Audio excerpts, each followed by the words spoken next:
How to view account payable in Businet.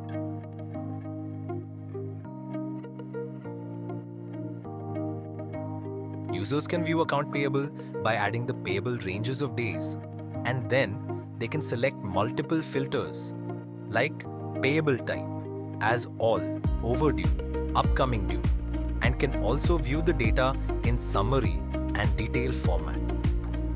Once the selection has been made, the data will be generated and the users can view the payable details of the supplier in selected ranges. Users can also drill down each payable account till its voucher level and can also generate supplier statement and other vouchers in PDF version.